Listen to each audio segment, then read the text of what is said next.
All right. Hello, hello. Welcome to the Aligned Life podcast.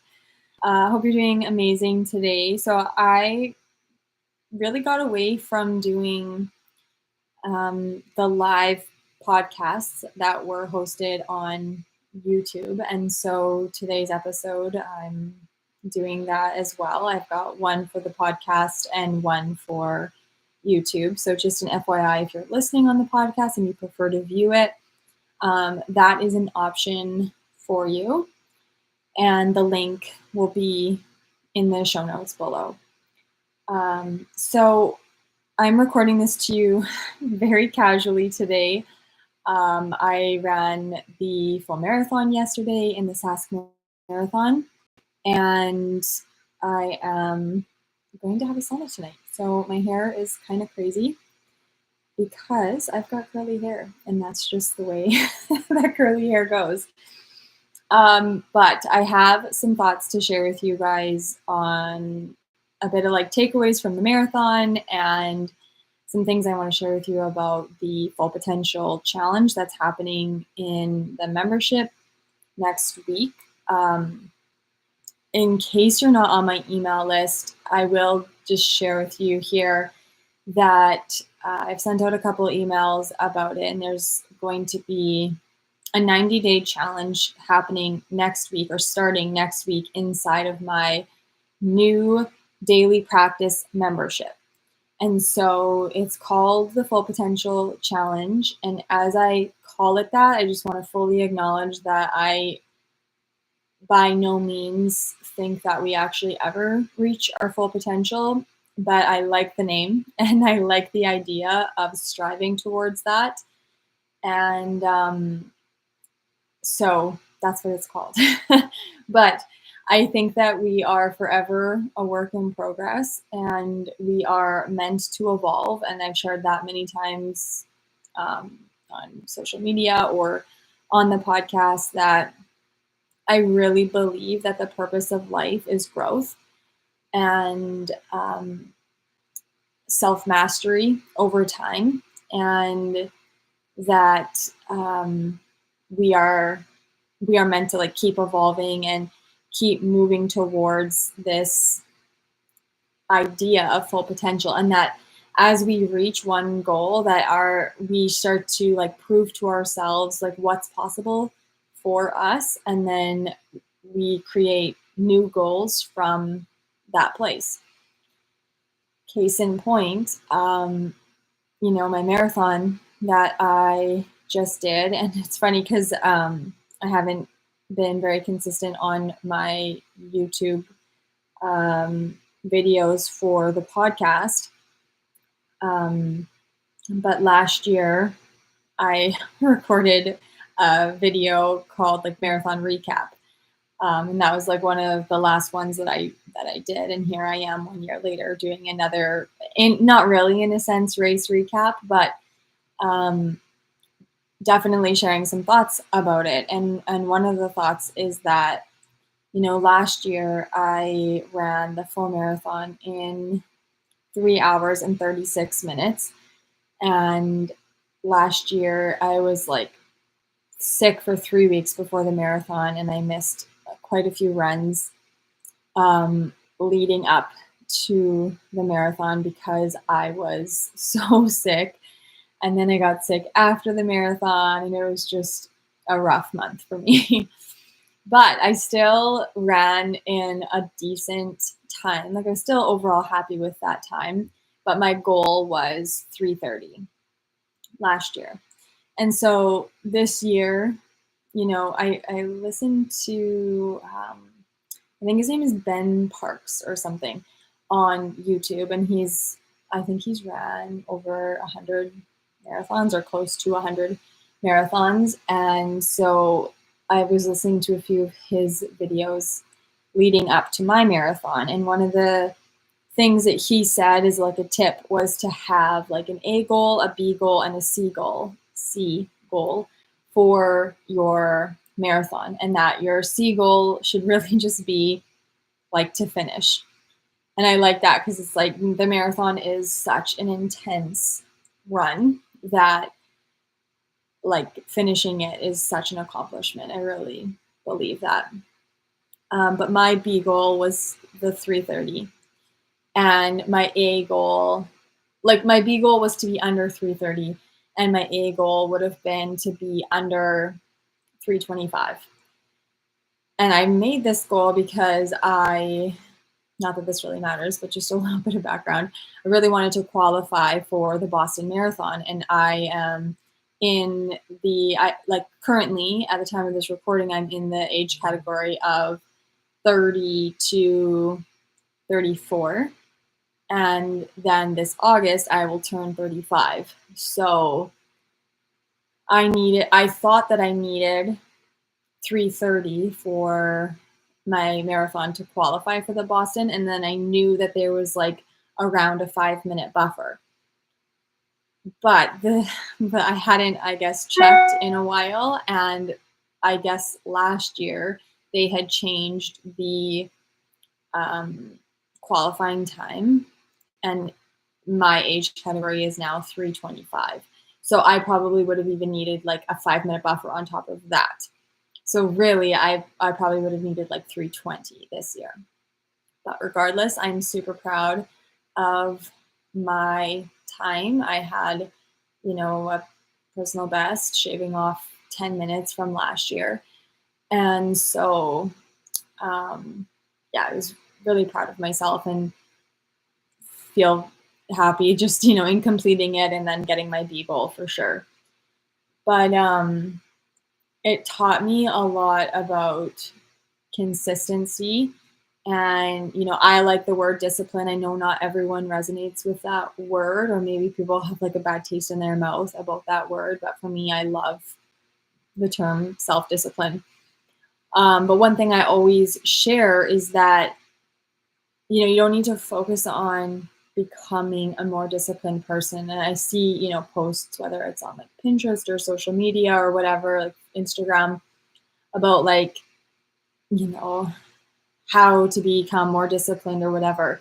And I think that the important thing is to actually focus on how to be, how to like believe in yourself more and trust in your alignment, to just be able to go all in on the things that you love, because I really think discipline follows that.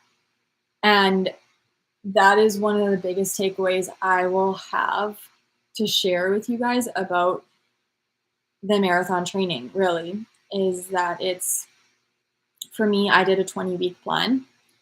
Some people might do it in 16 weeks, but it's a super long commitment to train. I did 5 runs a week.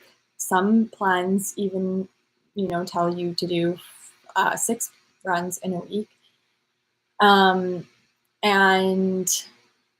some of my highest mileage weeks, I was running. I think one week I actually hit 50 miles in a week, if that's right. I know I was at 49 for a couple weeks, and like you get exhausted, but I really do love running, and I felt really connected and like committed to this goal.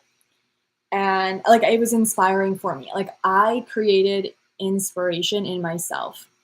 And inspiration, Dr. Wayne Dyer always talks about, it means in spirit. And I really felt like that connection to this goal, and I had belief in it, that doing this work would pay off and would help me reach this goal.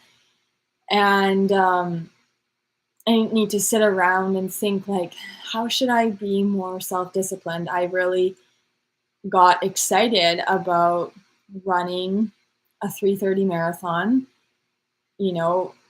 playing around with the idea of hitting 3:25. And I started focusing on believing that that was possible. And when I focused on that thought, on that belief, I felt compelled to take action. And I did lots of 5:30 a.m. runs and lots of, a few 18 miles and 20 miles and even a 22-mile run. And there's just lots that goes into marathon training, and like lots of time and lots of commitment. So it was like a really good reminder of just like staying connected to the goal or to a belief that something is possible for you, and how much that will fuel you to keep going. And if we all can have that belief, so it's like a two-part belief. It's like a belief in yourself that what you want is possible, and a belief in you being able to like do the work and put in that, right? That, and a belief in that you're meant to follow the things that are aligned to you. And I've also shared this before, is that, you know, like our grandparents' age, they when they would be like, let's say our age, in their 30s or something, their life looked so different from what ours looks like today. And it was a lot of a different lifestyle and mentality. And it was like very much like you kind of just do what you have to do. And we are so fortunate. Many of us are so fortunate that we can have maybe a lot more choice, and there's a lot more available to us to follow our alignment and to focus on things that we want to focus on.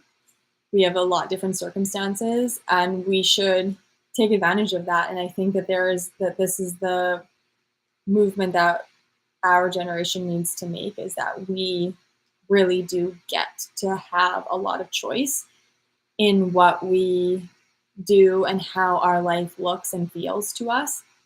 And so don't feel guilty about that. Like actually do something with that. Because I share that because I know that there's been times I've felt guilty about that. Like it's weird, but like feeling guilty about being able to have a good life and like do the things that you want to do when you know that there's people who don't have that opportunity. And so whenever I have that, like almost like I feel bad about other people not having that opportunity or not knowing that that's possible, I remind myself that like me suffering doesn't free them. Me holding myself back from living a good life, because I do live a good life, but it's like if I don't let myself feel good in the things that are good, because I think that I need to suffer, I think I need to feel bad because other people don't have it, then I'm not actually getting the juiciness of it, right? I'm not actually like reaping the rewards of the circumstance, because circumstances don't create feelings, thoughts do. So just remembering that like I have every right to enjoy my life, as do you, as does everyone. And you feeling bad about any good fortune that you have doesn't help anyone who doesn't have the good fortune right now or doesn't have the life circumstances right now. I think I can't remember if it's Joe Dispenza or if it's Wayne Dyer who said this, but something along the lines of like, you can never have poor health, create like poor health, thinking that that's going to help somebody who's sick, right? So if you have good health, that's great. And you having good health doesn't take away from somebody else having good health. So it's the same idea of like you having abundance or you having happiness or joy or alignment doesn't take away from other people, because there's no scarcity in the world. And so it's your right and it's your privilege and it's almost like your duty to create a life that you love and to step into your full potential, because it doesn't take anything away from anyone else by you not being at your full potential, by you holding yourself back or playing small or whatever, or not being in alignment. And in fact, another thing that I thought about with like marathon training or running the marathon yesterday was just like, how proud I was of other people. And that sounds maybe weird to say that, but like running is such an emotional thing, and like being out there as the marathon ran with the half marathon, like the start of the race. And so seeing all the other runners, 'cause there's a lot that of people that run in the half marathon, and it was really inspiring to see people running, like just to see everybody out there, who knows why they signed up or like what their goal is or what their life circumstances are. It's like we're all out there working hard and trying our best and running. It's just like you against you out there. There's no teammates. It's just you, and only you can have put in the work and really like, and I don't mean that fully. Like I have a husband who helps with the kids, of course, when I'm like doing so much running, and he was out there with the kids, like meeting me at different places on the run, and so are my mom and dad. And that was really awesome. And that's what I really wanted to say, is just like how much inspiration we all got from each other. Like when I would see my three little girls and my husband and my mom and my dad at the different places, on the route, I felt so inspired just seeing them cheering me on. So it was like really funny, because I know that then my husband also said like that he felt really inspired watching me, and he felt like he wanted to like start running again. And like I felt inspired seeing the other marathoners and the half marathoners, and we were all like building each other up and like feeding off of this inspiration and this energy. So in that same sense, it's like you building an aligned life and you stepping into your full potential, you inspire people to do that too.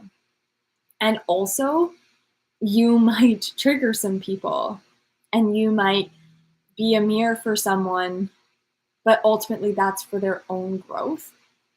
And what I mean by that is like, actually, I started to write a post this morning. I haven't finished it yet, but it was just this idea, that someone someone won't be able to be happy for you if they're not happy with themselves or in their own life. Okay. Um, so the people will only ever be at like, how do I want to word that?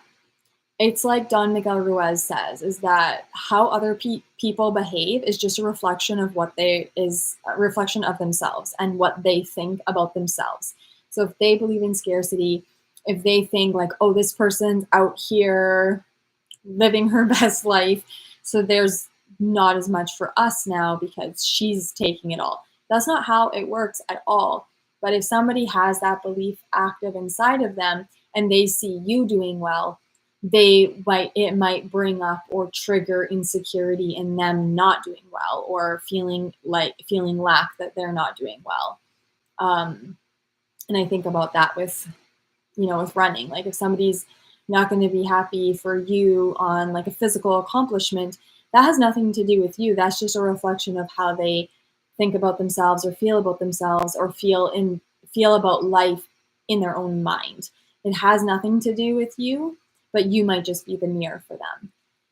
So the same is true for you stepping into your full potential and creating a life that you love, is that if you doing that, there's no abundance, or there's no scarcity in the world, there's only abundance.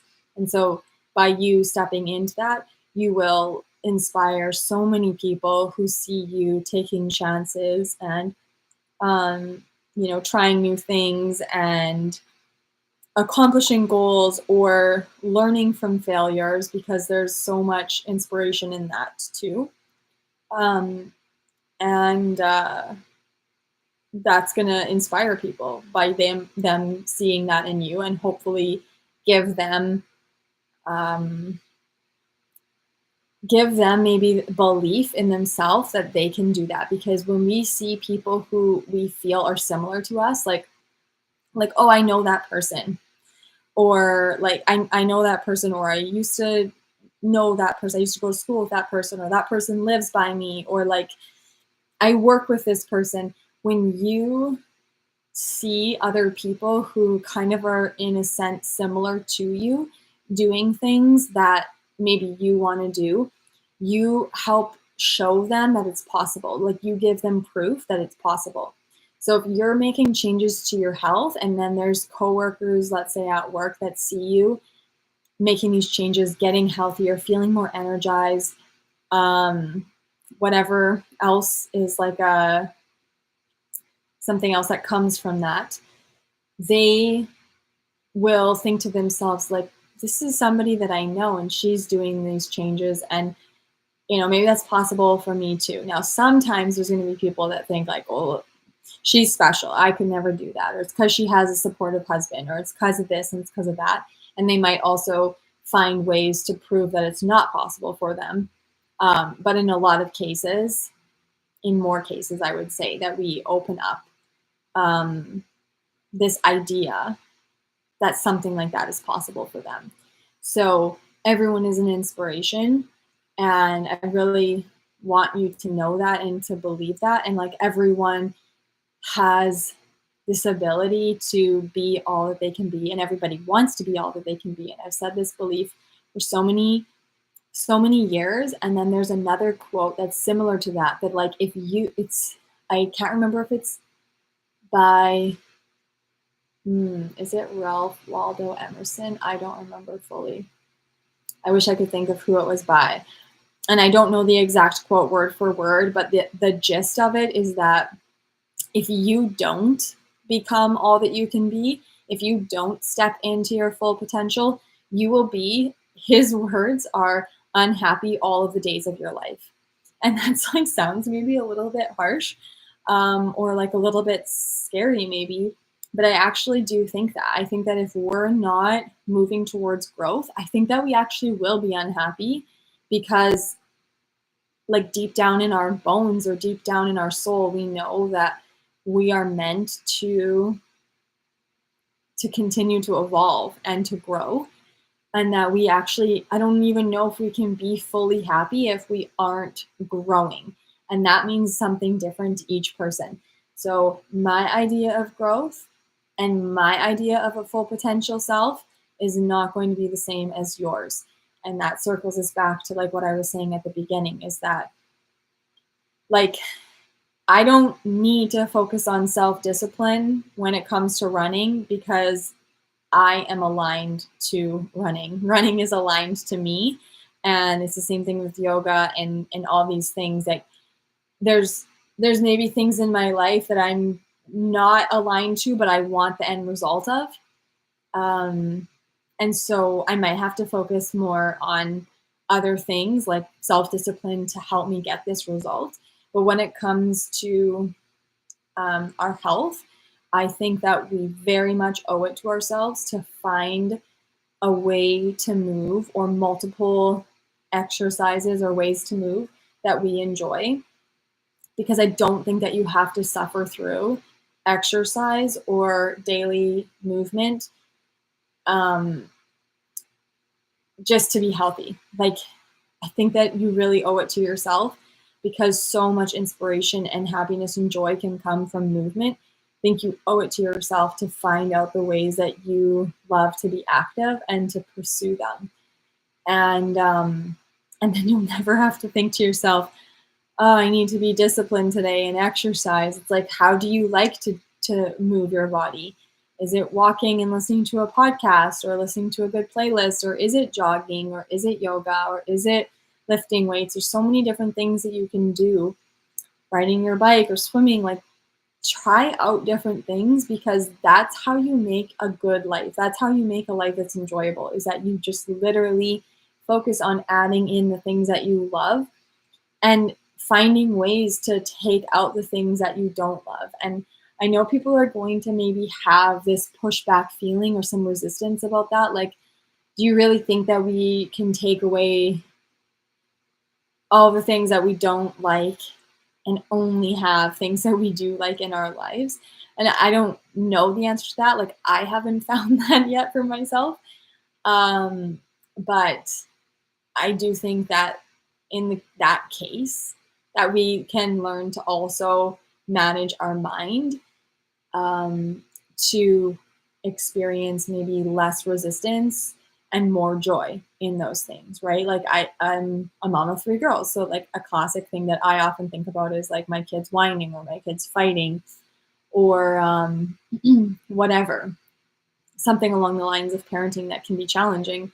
And it's not like I can just say like, okay, well, I'm not going to deal with this because I don't like dealing with whining. Like you can't really do that. You're the parent, and that's your responsibility. But I can find a thought that can help me feel better in that moment, right? Like for example, I often will think to myself like, there's something underneath this. Like when my youngest daughter will cry about clothes in the morning, like I usually just think to myself like, there's something else. She's nervous about something at school, and that's why she's just using this as like an outlet to be sad. And it's often true, right? So there's ways that you can think that can help you feel better if there's not alignment in those certain things yet, which is the way that it's going to be. And it's so powerful to be able to know how to use your mind to feel better. And everybody can do that in any moment. We all have access to our thoughts. We all have the ability to choose. Everyone listening to this podcast has the ability to choose better feeling thoughts and to remember that it's our responsibility and not putting the blame on circumstances or other people or whatever as to why we feel the way we feel or why we can't do something or why something happened or whatever. To just bring this responsibility back to ourselves, because that's how we actually will feel powerful, when we take full responsibility, not blaming ourselves, but just taking full responsibility for how we feel. So maybe this was like a mix mash of thoughts. I kind of want to keep it around, this time of an episode, but I want to share with you just a few little key points of the Full Potential Challenge that's happening next week. I'll post the link in the description so that you can also see it on the Join Now page, the details and everything. But it's a 90-day program, which is also very similar to marathon training, right? Like it's a marathon training, like I said, for me, it was 20 weeks. Some people do a 16-week training plan, but it's like 20 weeks or whatever, in this case, 90 days of like deep focus towards a goal. And in this case, the goal is full potential, and it's like small changes in each area. And possibly I'll do another Full Potential Challenge where maybe we deep dive into one specific area.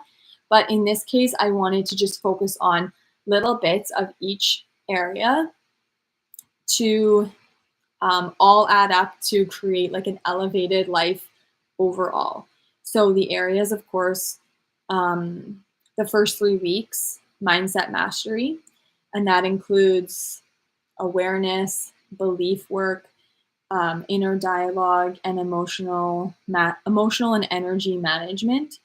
The next 3 weeks is on health. So of course, that has to do with the foods that we're eating, the movement, the rest, the maybe energetic boundaries, and even a little bit we might focus on digital detoxing in a sense. The next 3 weeks is relationships. And so with ourselves, with our loved ones, with people beyond that. And that might include boundaries, even a bit on conflict resolution, motherhood, identity, that kind of thing. And then the last 3 weeks is really going to be on purpose, meaning, valuing yourself, and probably maybe one week, the last week might be on more like embodiment and closure of the program. So that's what we're going to be focusing on. It's going to be a very full and fun 90 days. Um, it's going to help you, like that accountability and group aspect is going to help you stick with it while we're learning to develop our own self accountability and self trust. Having a group program will help you a lot in that time, because it's not something that we all have. I think as moms, we almost are like conditioned to think that we need to be constantly giving to other people. And one of the things I've really noticed about myself as a mom is like how much time I really, like, I want to say need, but I'll also just say like require, or like how much time I would like to have to like help myself. And for practicing self-care, like I feel like having quiet time is important for me, because I find that just sometimes the noise or the everybody needing something from you can feel a little bit draining.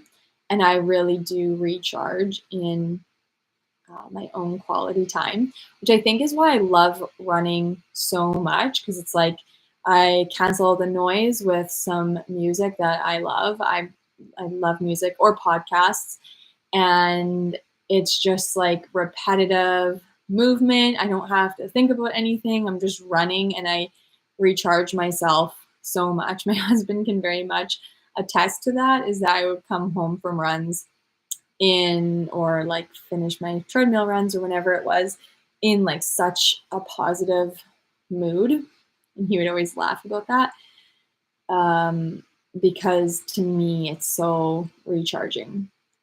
So I want that for everyone, is to find the things that they truly love and feel aligned to, so that you know how to take care of yourself, and you can then just show up as a more whole version of yourself, which I think our kids need, our spouses need, the people in our lives really need as well, and benefit from it. So how I always think about it is that like self-care is actually the most giving thing that you can do for the people in your life, even though it might sound like some people have this worry that they're being selfish by taking time for themselves.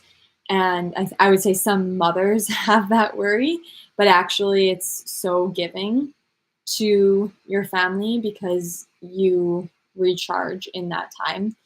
So just please remember that, and that it's important to, like, this is your life, right? Like who else are you living for, right? Of course it's important if you've chosen to be a mom to, you want to do that and you want to be with your kids and show up for them, but very much so, like, this is your life, and like you owe it to yourself to live it how you really want to, and um, other people will be inspired by that action as well.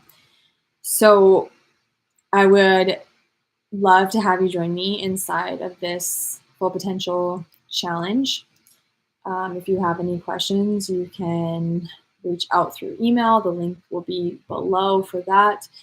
You can find me on Instagram at megan.schmidt.coaching, or dailypractice.method is a new Instagram account as well that you can find me at, and DM me with any questions or comments.